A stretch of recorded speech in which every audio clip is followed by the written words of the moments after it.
Hello there, CWS. Hello, Rita Wild, and everybody How are else. you today? I'm great. Welcome to Rock and Roll Confessional. John Notto, guitarist for Dirty Honey, joins us for our latest episode. Dirty Honey's debut album captures the sound of what would be described as classic rock. They originally released an EP, which went to #1 on the Billboard Rock charts, being the first independent rock band to go to #1. That's pretty cool. Very cool. Then last April, the band released their full-length album. They have opened up for The Who, Guns N' Roses, and are now on tour opening up for the Black Crowes. We spoke with John a few weeks ago, days before the band was leaving to start the Black Crowes tour. So here you go with our interview with John Notto. Of Dirty Honey.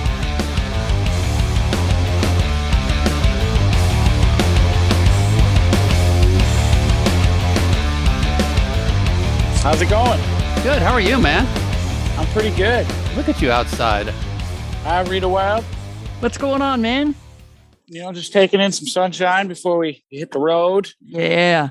Well, thank you so much for taking your time to do this. I'm really excited about this album.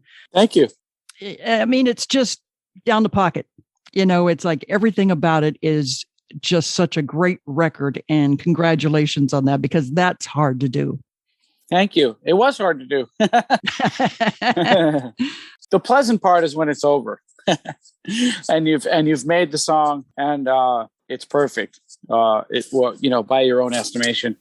I think crafting great songs usually starts with an excited spark, but there's a whole middle section of the process that is more tedious than you read about. You know, you always read about the sort of the lightning strikes moment, but that's not how they get finished, you know. And when you want to trim the fat out and have it be a song that if you play it how it goes every night, it's still just as satisfying. It's a lot of work. It's work. It's not, you don't just jam those kind of songs into existence. It's not just fun and games. And for you guys, you know, you had a little spark at the beginning with the EP release and, you know, some great traction on that. In fact, I'll say it because it's worth noting in the Billboard charts. You were the first unsigned rock band to hit #1 on the rock charts on Billboard. And that's pretty impressive without, you know, representation. That's great. Yeah, we have a great small but excellent team, and they're super devoted and passionate about us and passionate about rock and roll. We call it the dream team, and it really is that. Well, everything is, you know, set up. I mean, you got the great band, you got the looks, you got the people behind you, you got the music behind you, you got everything going for you, and then all of a sudden you get a pandemic, and then it's like screech halt. It was like the ultimate test of your entire being and faith in everything. I don't think any of us considered quitting or any of that, but it's still that's a test. That's a test. You know, how bad do you want it? You know, and I don't think any of us faltered for a second, but you know, somewhere deep in the middle, you're like, why? That's where faith comes from, you know, and faith in what you're doing. Yeah, and you turn that into like, well, we've got nothing else to do but work on this album. Let's just work hard on something. You know, what else can you do? You just work hard on something. So I don't feel like you guys ever had to pay your dues. You guys hit it off so quickly out of the box from starting the band in 2017, putting the EP out, going #1 with it, and now you have an album, and you have is it Mark Didia who's managing you guys? That's correct. Yeah, who's huge in the music industry. Yes, he is. Like I said, it really is the dream team. He has and still can successfully put on different hats and do those jobs.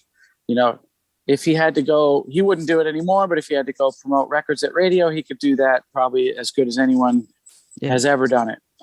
If he, you know, as managing an artist, he's doing great. I mean, he's juggling 4 tours this year, you know, all between bands who expect, you know, least of all us, expect, you know, top quality work. If he had to go, you know, A&R at a record label, he could do that. If he had to, you know, there's a few things where, you know, he knows it's not his lane and he delegates those things, but he expects the same excellence from those people that he expects from himself. It's unbelievable, you know.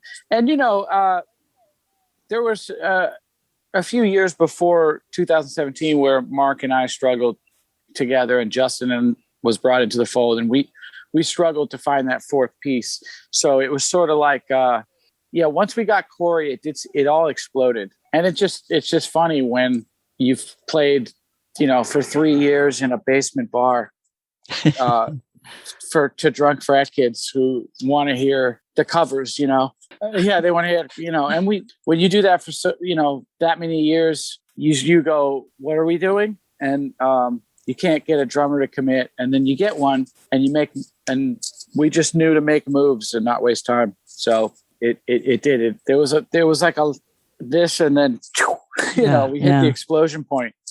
So had you already written the music for the album before you got Corey? Mark and I had written When I'm Gone, and Mark had written himself. Basically, he had written, he wrote Down the Road himself. Him and I arranged it the way essentially it goes a couple years before. But that's really it.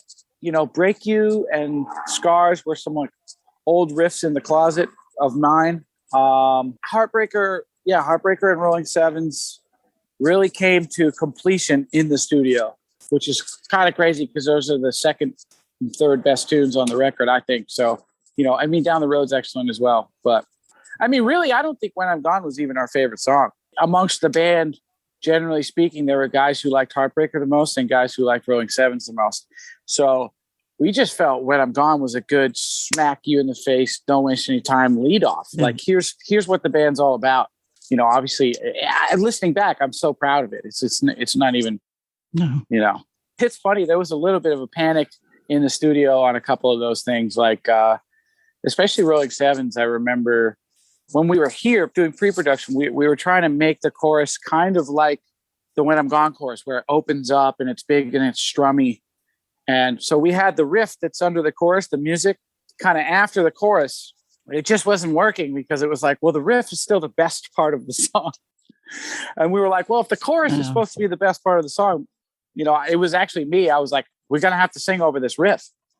Because unless we beat it, that's your riff. Yeah, I was like, listen, we haven't beat it. Like, I think objectively, we haven't beat it. Like, that's the best part of the song, so that's got to be the chorus. And then we went through this whole kind of hell process where Mark was actually trying to follow the notes exactly, and they're kind of chromatic. And it kind of came up like David Lee Roth jazz bebop-y. Like it was like there was a moment where I was like, oh no, this song's like not cool. And we sort of threw our hands up in the air in the studio. And I remember Justin and I went out. There was a nice pool. This was when we were in Australia, and there was a nice pool out there. And we just went out for a swim. We were like, screw it. We're just going to be out here. And maybe like an hour later, we went back in, and Nick and Mark were like, we got it, and they just made it simpler. But it was, that's when they came up with When You Need a Little Love, and it was perfect. There's so many great things about the new album that you got, Dirty Honey. Just again, fantastic record. And, it's kind of like, I was thinking about it. It's like, it reminds me of so many things, but then it's like, you think about Levi's, okay? Levi's are almost 200 years old, but that pattern still works. Yes. It's like, you have, designer jeans and stuff like that, but the basic concept of it is what it is. And that's what this music is. I mean, I hear, I can hear Aerosmith, I can hear Led Zeppelin, I can hear Humble Pie, Guns N' Roses. Mm-hmm.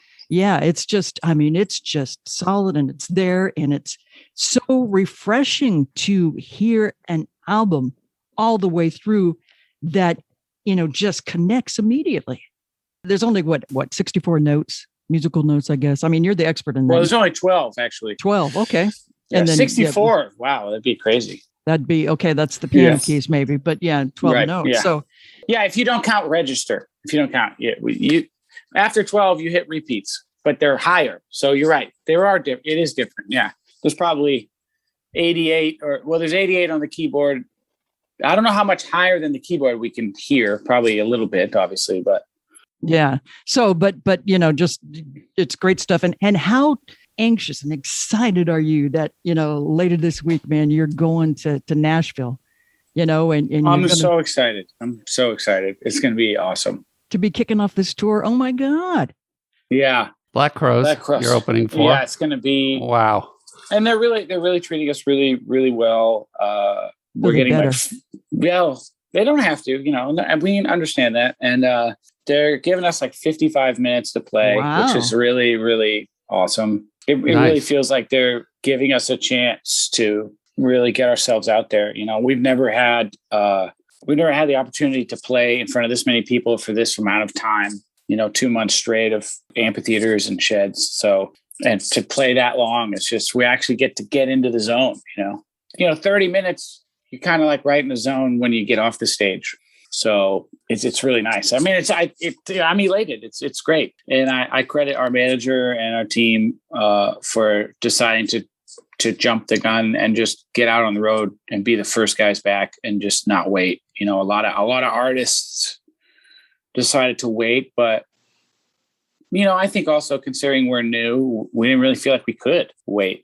And plus you've been waiting so long with the pandemic. It's like, let's get out there. Let's play. We've already waited. A lot of these guys, they're already got successful careers. They're like, well, we'll just wait. But it's like, we're very hungry. So, and I'm glad that super thankful our manager he's hungry too. He's amazing. I mean, the guy's like in his 60s and he's still hungry. It's crazy. That's awesome. Love it. But you were saying about the music, I thought that was really nice. I appreciate the discerning ear. I like to call our music new fashioned rock and roll because it's, of course, right away, it's going to be reminiscent of the things you've heard in a sense. But I think once you continue to listen, you're like, oh, well, we're not straight copying one song or one person or one band. And part of that's the beauty of four guys who don't exactly like the same music, but mostly like the same music and all have opinions. And, we sort of, argue our way into this beautiful compromise. That's how it works, Don't a couple of you guys have big jazz interests? Wasn't Corey playing jazz? Corey's a jazzer. He loves the jazzes. Yeah. Yep. And he also loves like metal, like technical metal. Yeah. Well, where does that fit in the band? Yeah. It's got a very, it's like the kind of hot sauce you use in chili. You barely put any in there and it's plenty. But he's got the kind of finesse. He's got the kind of finesse and chops that aren't typical of a rock player. Not to say rock players aren't great, but just his style of playing isn't really from a rock discipline. So I think it's kind of given us something different. Absolutely. It wouldn't have been something we would have wanted in the beginning. I think we would have, you gravitate towards what you think is supposed to be there. But as you keep working together, you realize, you celebrate the differences, Yeah. One thing I think is unusual too, is that on the writing credits, it's all as a band. Mm-hmm. That's pretty unusual. I mean, there's a couple that have done it, like U2 and Van Halen, Foo Fighters. But it's like so. There's no animosity about, well, that's my riff, that's my line, that's I mean, you got to just leave that crap behind and just go it in. Yeah, exactly. We all spread it around. We get, we try to do a mix of diplomacy and then also capitalism a little bit. The guys who write the riffs and really kind of seed the song get a little more, but everybody gets some on everybody's song on the songs, because ultimately the sound of how it is on the record is a result of everyone playing it the way they play it and putting their spin on it and putting the time in to work the arrangement out. Nobody really walks in with like a completed demo, and I even make completed demos, but they don't end up being exactly that way, so it really does require everybody for it to sound. And songwriting's funny, man. Like there's no like official legal definition of it. So it really does come down to what you agree on. The definition in terms of like, oh, is it this more than it is that, it's what you agree on. So we've got a good thing going, I think. And it's, we're trying to think long-term, Yeah, exactly. That's what you got to think. That's good. Cause keep everybody happy. Had all those obstacles, it's like, now it's like, okay, be the wild pony, just run, go do it. It's like, you've had the constraints on for so long. It's like, okay, now let's just awesome and do it. You guys opened up a couple of shows for some big names like The Who and Guns N' Roses. That must have been pretty cool. I mean, total pinch me moment. The Who was really cool because that was the first time we got to test ourselves in front of 12,000 people, and they actually showed up for us. So I don't know if that's just because that's what older people do, or they heard about fans. us. Whatever it is. We basically played to a full arena, and that was awesome. By the end, we had them on their feet. So that was the goal of that night. The Guns N' Roses thing was just so cool for me to be opening for that band. And we got 2 nights in a row, and we finished off the Not in This Lifetime tour, I guess, or I don't know. They're probably still calling it that, but yeah, for the rest, not in the next lifetime. Yeah. That was a different kind of gig though. We played at Caesar's Palace in Vegas, and not as many people showed up for us.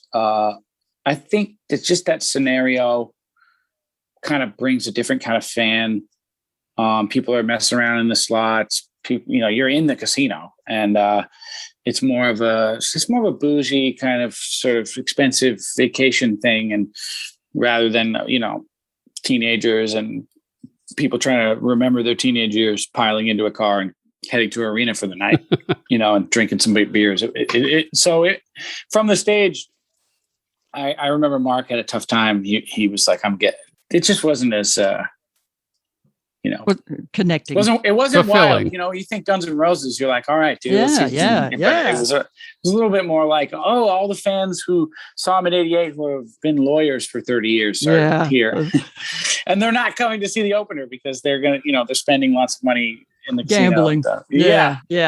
There's a lot of distractions. All the guest list fans. Yeah, exactly. It was a very guest list fan night, but it was still an honor to be on the show. And I looked at it like I'm just going to go nuts and give the best show I can, and whoever was there can say you missed it. So, right, excellent. Okay, everyone, time for a quick break. Thank you for your reviews, everybody. We have a brand new one from Coach Randy Brown. He was kind enough to leave one for us. He said, "This was the kind of show where you can get exhausted just by listening to Kenny Aronoff." Remember Kenny? Oh my God. Yeah. Thanks for the super interview with the hardest hitting man in show business. The note reads, "Your questions are very good and lead to some interesting insights by Kenny. He is not only the most disciplined, shrewd, and organized artist in rock and roll, he honors the music and is a super person." Thank you, Coach Randy Brown. We ask you to please leave a review anywhere you listen. We thank you for that also. Thank you, Coach. Hey, also, thank you, as we love to do, to our Patreon supporters. Those are the ones that help by making a small pledge every month and supporting the podcast. You can do so by helping out at rockandrollconfessional.rocks, and you just go to the support tab, or you can just go to patreon.com. Patreon is spelled Patreon, and make a pledge as little as $1 a month. And Rita Wild, got a nice Dirty Honey trivia question for us? Well, sure, sort of there. Since Dirty Honey is currently touring with Black Crowes, I thought we'd ask maybe a Black Crowes trivia question. What were the Black Crowes called before they became the Black Crowes? Was it Scratcher, Blackbird, Mr. Crow's Garden, or Family Band? Good one. Oh, yeah, it's so good. Good one. So now get ready for the second half of our interview with John Notto of Dirty Honey.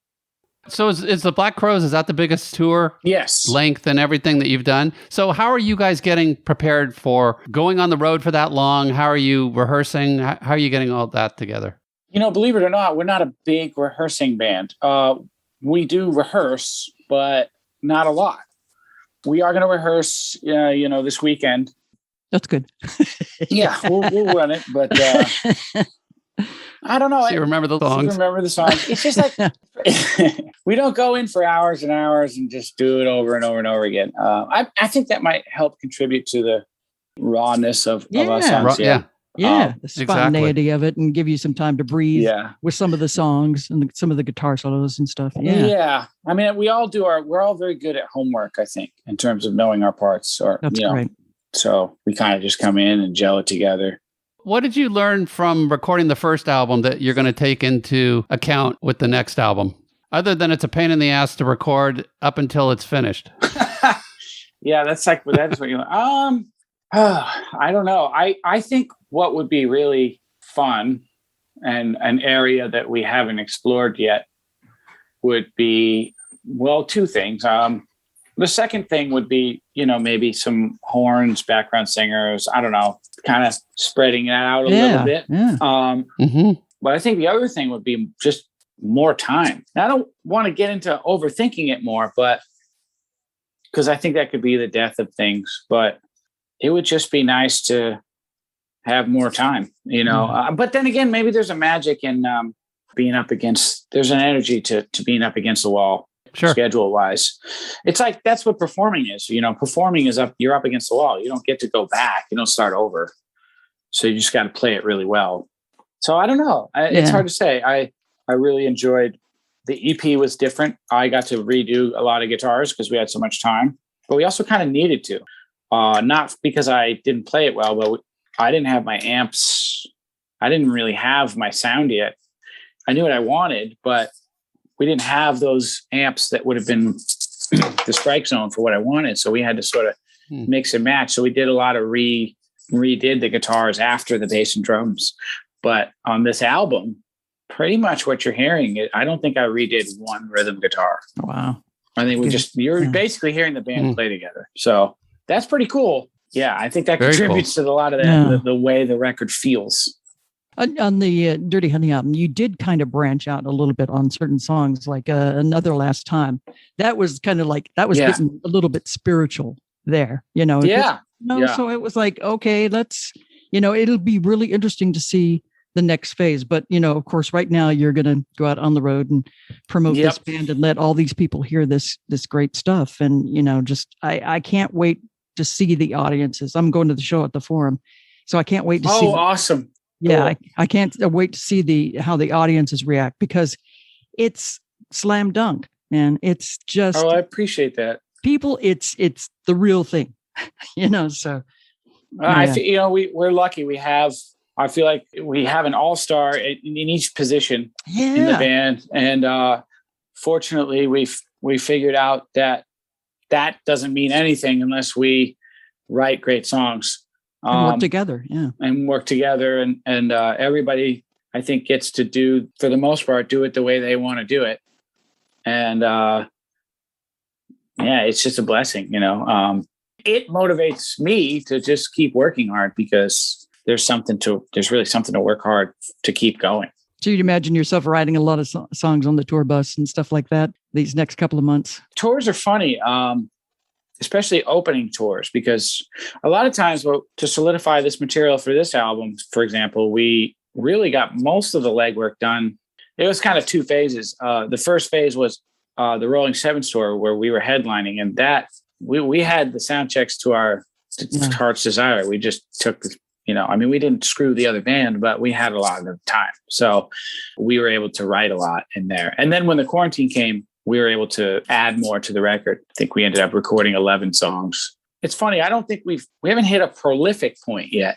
We're careful with each baby little egg that we have, and we nurture it slowly. But opening is tough, because you kind of just got to get up there, check your tones, and get off, So there isn't as much space for group collaboration. But I'll try to do as much as I can on my own, and in the time that I have, You've got like 2 nights in Nashville, right? So that's got to be exciting. I'm super excited. The opening is going to be great. We got so many friends coming, a lot of press coming. Excellent. The guys from Gibson are coming. It's really cool. Yeah. I think we met some of those guys at NAMM about a year and a half ago. They went to that Gibson party that they had at the Grove. Did you see? You saw Mark play? With Slash. Yeah, we did. Yeah. So that was really awesome. Yeah. He did Last Child, and I think he did 2 songs. I don't know. Yeah, I think maybe it's a finale or something. Last Child and the finale or something. He did a couple songs. Oh, he did a Whole Lot of Love. Oh, okay. Yeah. Oh, yeah. Yeah. And then I think Billy Gibbons was out there too, all the Gibson people. So that's just great. And that's your guitar of choice, right? I mean, it's definitely, yeah. Yeah. And it makes the most sense for this band. And, you know, I've had my custom 58 for, you know, quite a while. So when this really got rolling, it was just like, this is the guitar. You know, I've got other guitars, but like that, it was just like, this is the guitar. No question. It's also the finest quality guitar I have. It's an excellent. I mean, truth be told, I haven't personally played a Les Paul I like more yet. Wow. I played one that I thought I liked as much. Yeah. And it was actually the same year. It was 1 year apart, same model. So I wasn't surprised that I liked it as much. But other than that, I haven't found one that I think measures up. I have a specific ear. I like an older tone. I like an older woody sound, and I don't like high output pickups. Actually, even though I'm a loud rocker, I like the amp to do all that. So, because I get more dynamics, and it's kind of more of an AC DC kind of thing, mixed with a bit of a slash thing. So, John, we have the bonus round. It's going to be a couple real fast questions at you. Boom, let's go. Are you ready to go? So I have to do a fast answer? Is that the deal? Hey, you can stretch it out if you want. Okay. It's up to you. Who was the first rock star you met? Taking into account nobody in your band. The first rock star I met. Ooh. Well, I guess the first rock star I met where he met me, and I'm not just seeing him, was Slash, actually. It's pretty cool. It was here in LA. It was at a place called the Sayers Club. And a friend of mine, another great rock singer, actually, it was kind of like this, like, I don't know, if round robin, kind of like jam night where they feature different singers, but same house band. And they were featuring this friend of mine, and he called me. He's like, "Hey man, like Slash is going to come do Black Dog with me." I was like, "Whoa." And it was packed. And me and this other friend of mine, this guitar player kid, this was 2012. So like right when I got to LA, and we're like kind of noobs, you know?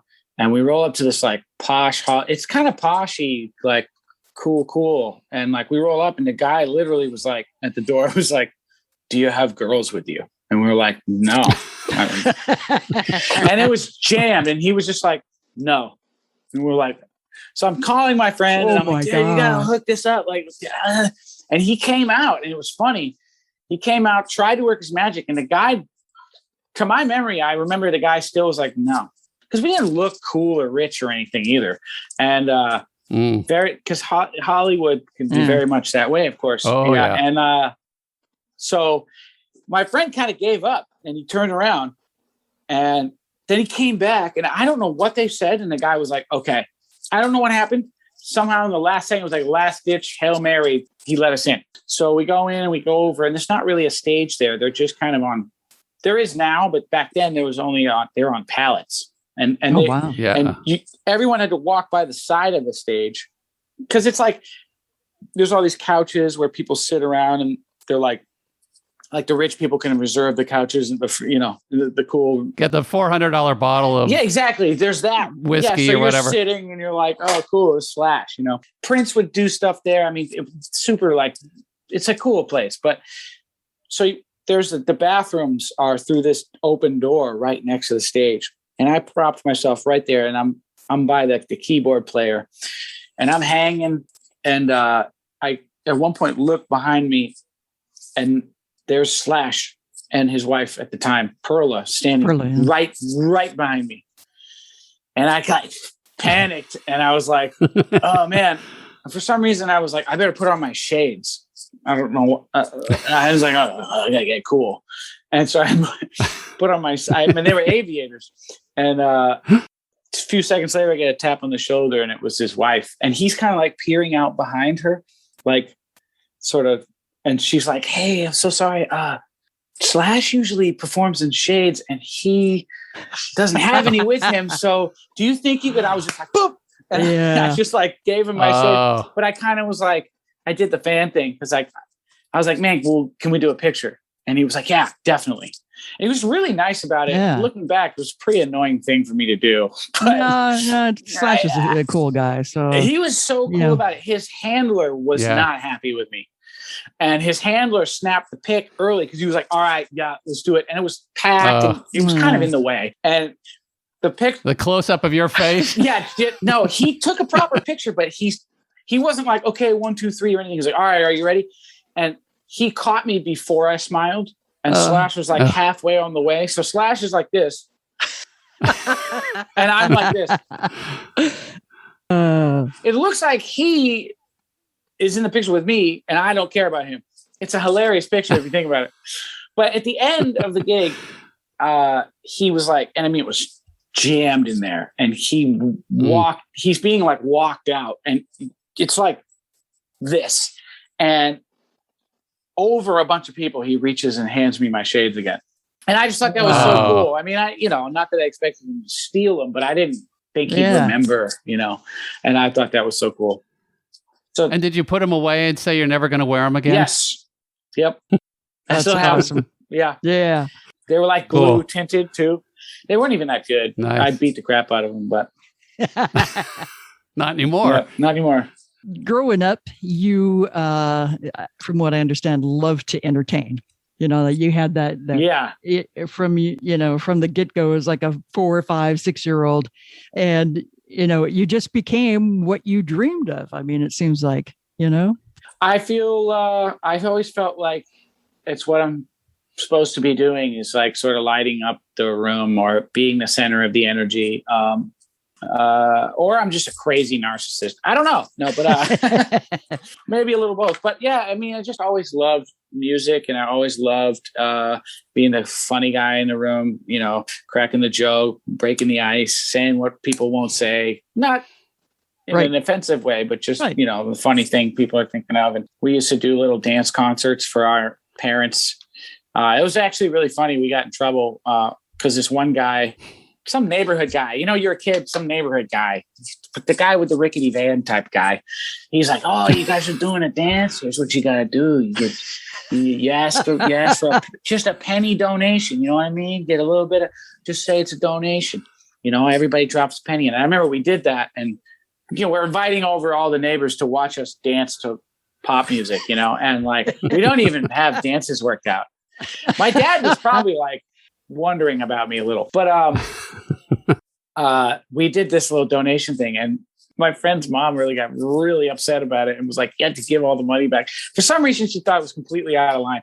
So my first lesson in capitalism was we got completely taxed by the government, the parent government. All those pennies. John, what was your first concert you went to? My first concert I went to, because I grew up in Maine, my first concert I went to was a fish festival in northern Maine, because they came to fish. I think it was 2003. The band Fish, right? Not just a bunch of people fishing. No, that was like more every day in Maine. Yeah. Okay. Yeah, the band Fish, because they're from that area, right? They're like from Vermont, and it's just like, that was pretty wild too, because I'd obviously never heard of them because they weren't on the radio, and I was like super young, but it was cool because they would just they went to like, it was like Limestone, Maine, which was like an hour and a half from my house. I was like, what the hell is a band doing coming here? It was kind of mind blowing. Like 75,000 people came just to see them. There's no other band. They played like 5 sets. It was crazy. Wow. Like two nights in a row. That was my first concert. And I didn't have a lot of money as a kid. So like getting out of Maine and going to concerts in Boston or Portland just wasn't as feasible for me. But that was the first one. Well, they came to me. So I was like, gotta go. Yeah. That's pretty cool. That's awesome.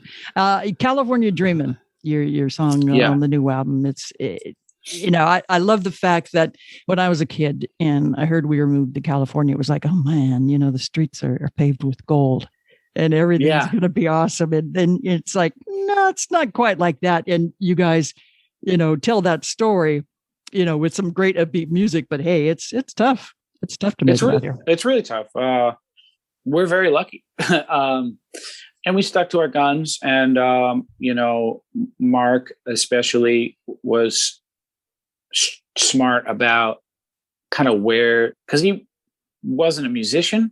He's like, I'm a lead singer. So he didn't go and do the musician circuit thing. He was smart about meeting what turns out to be all of our important connections. And he met them in ways that were just, you can't find that in a book. It's just, always one in a band that does that. Like Mick Jagger was that one. Paul McCartney was that one in the Beatles. Yeah, you know, yeah, yeah. It's I was fortunate for the first in 2012. I was fortunate to play for some artists who did some national and international touring, and we played on TV and stuff. As a backing musician, but none of those connections really to transfer to doing your own thing. That's just kind of just like a job you had. It happened to be kind of cool, but it really didn't play into this at all. But he met our manager playing in a hockey league. He's a great hockey player, so he was able to get into leagues with people. Yeah, it's pretty bizarre. Yeah. It's funny. I remember when he first saw us around that time, he thought we were a cover band, but we played all originals. We hadn't quite honed in on the sound, the originality factor yet, but certainly the talent was there. But yeah, it's tough. A lot of the first people you meet in LA are sort of kind of like that guy in your neighborhood that said, just a penny, put a penny. Yeah. It's just like a lot of Hollywood tragedies kind of, or in betweens. People just kind of found some other groove and then stayed there, and some people fell way off. I met, you go partying around Hollywood. Partying really is networking in Hollywood. You're always going to a party, right? Even if you're going nuts or not.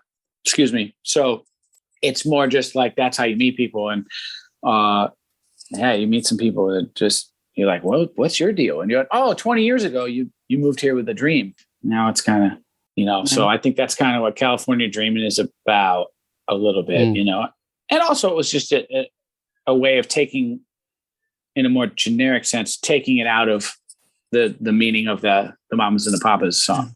Yeah. But thank you so much for your time. Yeah, well, thank you. You guys were great. Thank you, John. I really appreciate you guys. Just the music, the sound, everything. You guys have got it. So, continued thank you. Blessings and good luck, and can't wait to see the show and have fun on the road. Just enjoy the hell out of it, man. Well, I take those words to heart. And, all right. And find a girl so you can get into places. Oh, right on. Excellent. Well, have Thanks a good day, again. guys. Thanks, John. Thank you so much. Bye-bye. Bye. Really love talking with, upcoming bands and stuff like that. Ones that you can tell are right on the brink of absolutely blowing up big. And, it's just, John is just a great guy. It's a great band, great album. I love it. He sounds really like organized and like you kind of mentioned, like a Mick Jagger, like he's so into it. It's like he's into every part of it, and he's really bright. I love talking to him because it's like he just felt like he was a businessman and a guitarist all at the same time. Yeah. Like they've got it down, they're moving forward, and they know where they're going, their direction, everything. So that's awesome. Yeah. So they're out touring with the Black Crowes until October, so maybe you'll get a chance to see them. Thank you, John, for taking the last minute call moments before leaving for your tour. Also, special thanks to Jody Glissman Best for coordinating the interview. It's always really good when your last name really corresponds to what you do. And she is one of the best at what she does. So thank you, Jody. We appreciate it. Thanks, Jody, very much. Follow Dirty Honey on Instagram at Dirty Honey Band. Follow them on Facebook at Dirty Honey Music. And you can also find them at dirtyhoney.com, where you'll learn more about them. The band is on tour right now through October. Check out their tour dates on their website. They'll be coming back to Southern California and doing some smaller venues as well. Pick up their debut album at your local music store or stream it wherever you can. Also, go to our website to check out the show notes. There you can find so much cool, interesting notes on subjects that were talked about in today's show, including some great videos that we've got of John and the band. And we always welcome our new listeners wherever you listen. Thank you for tuning in. Please subscribe to the podcast. That way you get it every time we put a new episode up. Please share our social media with your favorite friends. We're on Facebook and we're on Instagram. And Reitz? Okay, since they're traveling with the Black Crowes, what were the Black Crowes before they became the Black Crowes? What was their band name? Was it Scratcher? Was it Blackbird? Was it Family Band? Or was it Mr. Crow's Garden? I had no idea.